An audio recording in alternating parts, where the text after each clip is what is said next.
Universitas Negeri Malang.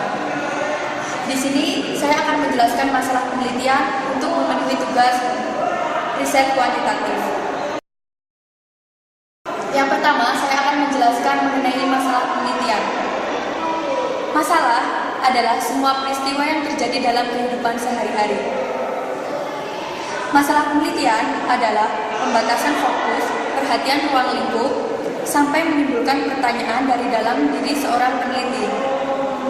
Masalah penelitian adalah fokus penelitian, seperti namanya, yaitu suatu masalah yang ingin diteliti oleh peneliti. Masalah penelitian sering dinyatakan sebagai pertanyaan penelitian. Salah satu kunci untuk memilih masalah penelitian adalah mengidentifikasi sesuatu yang menarik. Peneliti bisa mengidentifikasi masalah penelitian dengan mengkaji pustaka, menelaah hasil-hasil penelitian, berdiskusi bersama dengan peneliti, atau mengkaji pengalaman-pengalaman di lapangan. Masalah penelitian bisa diangkat dari masalah yang tercatat pada pengalaman terpercaya yang terjadi dalam kehidupan sehari-hari. Jika masalah penelitian diangkat dari saran-saran yang ada pada artikel penelitian, akan lebih baik jika penulis berkonsultasi dengan penulis artikel tersebut. Hal ini dimaksudkan untuk mengkonfirmasi jika penulis telah mengembangkan penelitiannya, atau bisa juga memperoleh saran-saran dari penulis artikel. Kemudian yang kedua, saya akan menjelaskan tentang sumber masalah penelitian. Ada beberapa sumber masalah penelitian.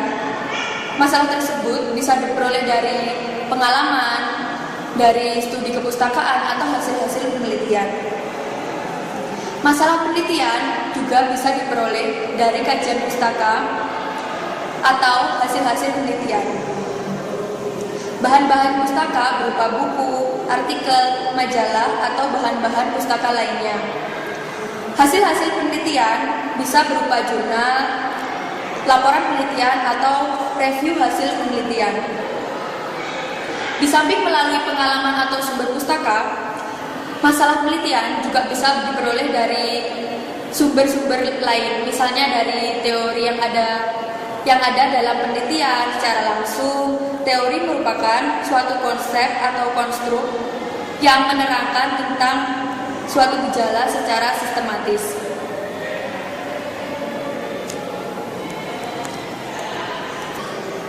Kemudian selanjutnya, secara sederhana, Johnson dan Christensen tahun 2004 mengemukakan tentang 4 sumber masalah penelitian, yaitu yang pertama, masalah kehidupan sehari-hari, yang kedua, masalah yang bersumber dari hasil penelitian, yang ketiga, masalah-masalah praktis yang muncul dewasa ini, dan yang keempat, masalah yang bersumber dari teori.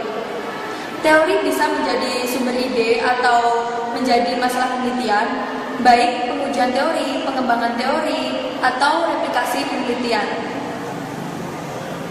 Ada 5 pertimbangan yang perlu dipertimbangkan dalam menentukan masalah penelitian.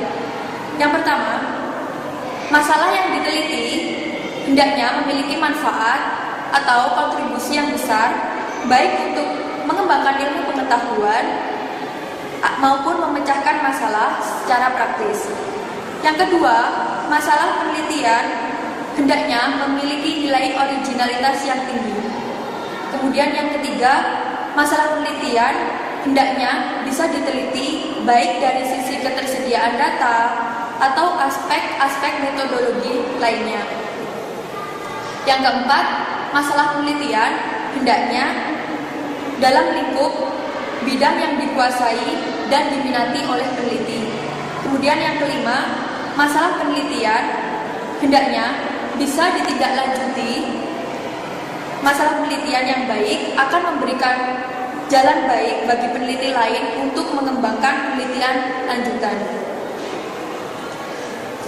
Kemudian selanjutnya saya akan menjelaskan tentang jenis masalah penelitian.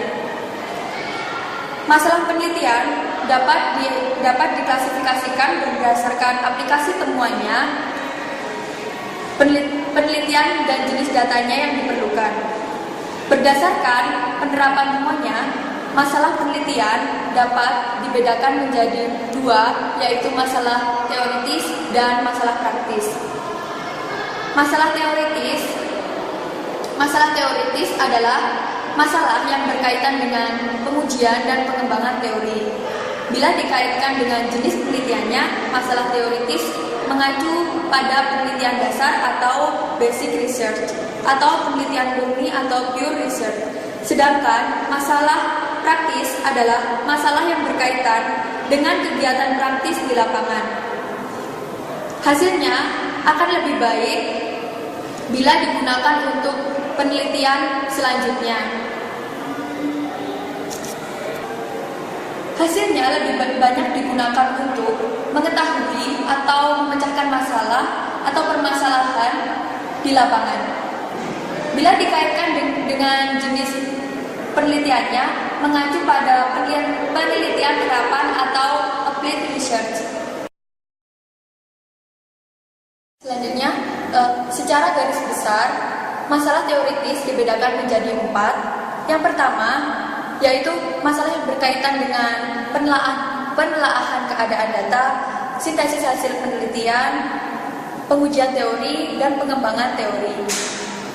Jenis masalah yang pertama, yaitu penelaahan keadaan data, biasanya dilakukan dalam penelitian kepustakaan. Titik tekannya pada usaha untuk mengetahui perkembangan terakhir dari suatu bidang kajian tertentu. Masalah kedua dilakukan sejenis dengan masalah pertama, tapi diarahkan untuk mensintesiskan temuan-temuan penelitian dalam rangka untuk menyusun model atau teori. Masalah ketiga ditekankan pada pengujian hipotesis, dan masalah keempat cenderung ditekankan pada pengembangan teori. Masalah praktis dibedakan menjadi 3, yaitu masalah keadaan sekarang, masalah evaluatif, dan masalah pengembangan. Masalah keadaan sekarang misalnya tentang keadaan kondisi sarana dan prasarana, keadaan sumber daya manusia, dan sejenisnya. Kemudian masalah evaluatif, misalnya evaluasi kegiatan, evaluasi program, evaluasi proyek, dan sejenisnya. Kemudian yang ketiga, masalah pengembangan, misalnya pengembangan model pendidikan, pengembangan model kepemimpinan, dan sejenisnya. Jika masalah penelitian sudah dipilih dan pertanyaan penelitian sudah dirumuskan, maka pertanyaan berikutnya adalah bagaimana penelitian mesti dilakukan atau bagaimana masalah dipecahkan. Jenis masalah penelitian tersebut ada 3, yaitu masalah deskriptif, masalah komparasi, dan masalah korelasi atau asosiatif. Masalah deskriptif adalah masalah yang berkenaan dengan variabel mandiri, yaitu tanpa membuat perbandingan dan menghubungkan. Kemudian yang kedua adalah komparasi, adalah masalah yang bersifat membandingkan suatu variabel atau 2 sampel atau lebih. Kemudian yang ketiga adalah korelasi atau asosiatif, adalah pertanyaan penelitian yang bersifat menghubungkan 2 variabel atau lebih. Permasalahan asosiatif dapat berupa hubungan sebab akibat, hubungan saling mempengaruhi, dan hubungan sejajar. Selanjutnya saya akan menjelaskan tentang teknik merumuskan masalah penelitian. Secara lebih jelas, Johnson dan Christensen tahun 2004 mengemukakan bahwa dalam merumuskan masalah penelitian, peneliti perlu menekan pada aspek menjelaskan, memprediksi, atau menggambarkan hasil atau suatu peristiwa. Bertolak dari masalah penelitian, selanjutnya dirumuskan pertanyaan penelitian. Pertanyaan penelitian biasanya bersifat deskriptif, prediktif, dan hubungan sebab akibat. Pertanyaan deskriptif menjawab tentang bagaimana, seberapa besar, seberapa sering, dan sejenisnya. Pertanyaan prediktif menjawab tentang satu variabel atau lebih digunakan untuk memprediksi hasil ke depan. Sedangkan pertanyaan sebab akibat mengacu pada pertanyaan yang membandingkan variasi beberapa fenomena untuk mengidentifikasi hubungan sebab akibat. Di sisi lain, Tuchman tahun 1972 mengemukakan 4 kriteria yang perlu dipertimbangkan dalam merumuskan masalah penelitian, yaitu yang pertama, masalah penelitian hendaknya menunjukkan hubungan antara dua variabel atau lebih. Yang kedua, masalah penelitian hendaknya dirumuskan secara jelas, tidak ambigu dan umumnya dalam bentuk pertanyaan. Yang ketiga, masalah penelitian harus dijawab atau diuji secara empirik melalui pengumpulan data. Kemudian yang keempat, masalah penelitian hendaknya tidak menunjukkan kedudukan etika atau moral. Kriteria tersebut yaitu masalah penelitian perlu dirumuskan secara jelas dan spesifik. Rumusan masalah penelitian sebaiknya dalam bentuk kalimat tanya. Rumusan masalah penelitian hendaknya menunjukkan variabel yang diteliti. Rumusan masalah penelitian harus bisa dijawab melalui kegiatan penelitian. Dan rumusan masalah penelitian bisa mengacu pada pertanyaan deskriptif, pertanyaan hubungan sebab akibat, pertanyaan prediktif, atau pertanyaan pengembangan. Demikian presentasi mengenai masalah penelitian. Semoga presentasi ini dapat bermanfaat bagi kita semua. Sekian, wassalamualaikum warahmatullahi wabarakatuh. Saya akan menjelaskan mengenai karakteristik permasalahan penelitian.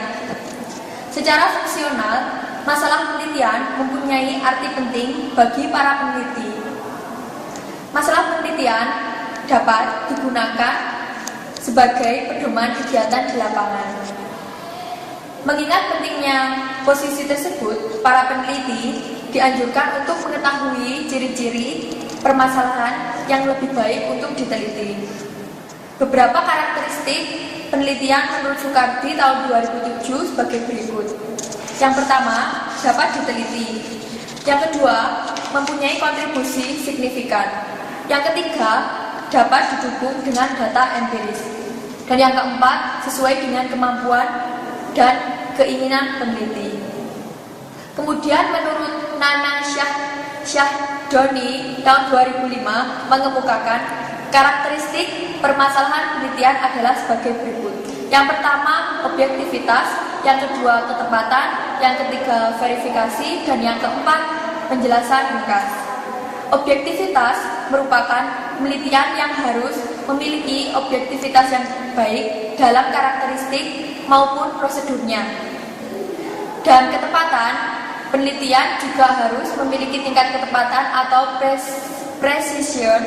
Secara teknis, instrumen datanya harus memiliki validasi dan reliabilitas yang memadai. Desain penelitian mengambil sampel dan teknik analisisnya yang tepat. Kemudian selanjutnya tentang verifikasi. Penelitian dapat diverifikasi dalam arti dikonfirmasikan, direvisi, dan diulang dengan cara yang sama atau berbeda. Verifikasi dalam penelitian kualitatif berbeda dengan interpretasi deskriptif. Verifikasi berupa pengulasan, pengembangan, tetapi bukan pengulangan. Kemudian yang keempat yaitu menjelaskan tentang penjelasan secara ringkas. Penelitian mencoba memberikan penjelasan, menyederhanakan menjadi penjelasan yang ringkas. Kemudian selanjutnya tentang ciri-ciri pertanyaan masalah penelitian yang baik menurut Shifi tahun 2007 adalah sebagai berikut. Yang pertama, masalah yang dipilih harus mempunyai nilai penelitian. Di antaranya yaitu masalah harus mempunyai keaslian. Yang kedua, masalah harus menyatakan suatu hubungan. Yang ketiga, masalah harus merupakan hal yang penting. Yang keempat, masalah harus dapat diuji. Dan yang kelima, masalah harus mencerminkan suatu pertanyaan. Kemudian, selanjutnya, masalah yang dipilih dengan bijak. Artinya, yang pertama, data serta metode untuk memecahkan masalah harus tersedia. Kemudian, biaya untuk memecahkan permasalahan tersebut secara relatif harus dalam batas-batasan kemampuan. Dan yang ketiga, waktu pemecahan masalah harus wajar. Dan yang keempat, biaya dan hasil harus seimbang. Yang kelima, administrasi dan sponsor harus kuat. Dan yang keenam, tidak bertentangan dengan hukum dan adat. Kemudian yang selanjutnya saya akan menjelaskan tentang merumuskan masalah penelitian. Yang pertama, pertimbangan dalam memilih masalah penelitian agar masalah dipilih layak dan relevan untuk diteliti diungkapkan oleh Noto Atmojo tahun 2002 meliputi yang pertama, masalah harus baru. Yang kedua, aktual. Yang ketiga, praktis. Yang keempat, memadai. Dan yang kelima, sesuai dengan kemampuan peneliti. Yang keenam, sesuai dengan kebijakan pemerintah. Yang ketujuh, ada daya mendukung. Perumusan masalah merupakan titik tolak bagi perumusan hipotesisnya nanti. Dan dari rumusan masalah dapat menghasilkan topik penelitian atau judul dari penelitian. Menurut Nasir tahun 2005, umumnya rumusan masalah harus dilakukan dengan kondisi berikut. Yang pertama, masalah biasanya dirumuskan dalam bentuk pertanyaan. Yang kedua, rumusan hendaknya jelas dan padat serta tidak menduakan arti. Yang ketiga, rumusan masalah harus berisi implikasi adanya data untuk memecahkan masalah. Yang keempat, rumusan masalah harus merupakan dasar dalam membuat hipotesis. Dan yang kelima, masalah harus menjadi dasar bagi judul peneliti. Kemudian, hal-hal yang perlu dipertimbangkan dalam merumuskan masalah, yaitu yang pertama, masalah ilmiah tidak boleh merupakan pertanyaan-pertanyaan etika atau moral. Yang kedua, menghindari masalah yang merupakan metodologi. Kemudian cara-cara untuk memformulasikan masalah ada dua, yaitu yang pertama dengan menurunkan masalah dari teori yang telah ada, seperti masalah pada penelitian eksperimental, dan yang kedua dari observasi secara langsung di lapangan, seperti yang sering dilakukan oleh ahli-ahli sosiologi. Jika masalah diperoleh di lapangan, maka sebaiknya juga menghubungkan masalah tersebut dengan teori-teori yang ada. Demikian presentasi mengenai masalah penelitian.